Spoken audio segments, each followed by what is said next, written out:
ہم کریں گے ہر مظلوم کی حمایت۔ بسم اللہ الرحمن الرحیم۔ السلام علیکم، میں ہوں حرین فاطمہ اور آپ دیکھ رہے ہیں حمایتی نیوز HD چینل۔ نظر ڈالتے ہیں آج کی اہم خبروں پر۔ مورخہ 12 اپریل 2025 سوشل میڈیا پہ اشتعال انگیزی اور جھوٹی خبریں چلانے پہ پیکا ایکٹ کے تحت کارروائی۔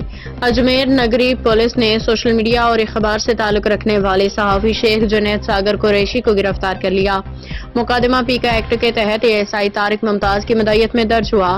میں واٹس ایپ پہ مختلف لوگوں کے میسیجز دیکھ رہا تھا۔ مدعی مقدمہ ایک ویڈیو دیکھی جس میں KFC سے ریسٹورنٹ واقعے کا ذکر تھا۔ جنید ساگر کا کہنا تھا کہ عوام نے مشتعل ہو کے پولیس پہ حملہ اور پتھراؤ کیا۔ جنید کے مطابق SHO 2 اہلکار حملے میں زخمی ہوئے۔ جنید ساگر نے ویڈیو بیان میں کہا کہ سر سید کی حدود میں ڈمپر نے خاتون کو کچل دیا۔ تصدیق کی گئی تو ایسا کوئی واقعہ پولیس کے ساتھ پیش نہ آیا، نہ خاتون کو کچلنے کی خبر درست تھی۔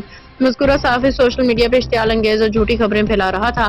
یہ فعل پیکا ایکٹ 21 کی حد کو پہنچتا ہے۔ مدعی مقدمہ ترجمان SSP ڈسٹرکٹ سینٹرل ذیشان شفیق صدیقی، PPM PSP احمد دین حمایتی کی رپورٹ۔ اب تک کے لیے اتنا ہی۔ مزید خبروں اور اپڈیٹ سے باخبر رہنے کے لیے دیکھتے رہیں حمایتی نیوز HD چینل۔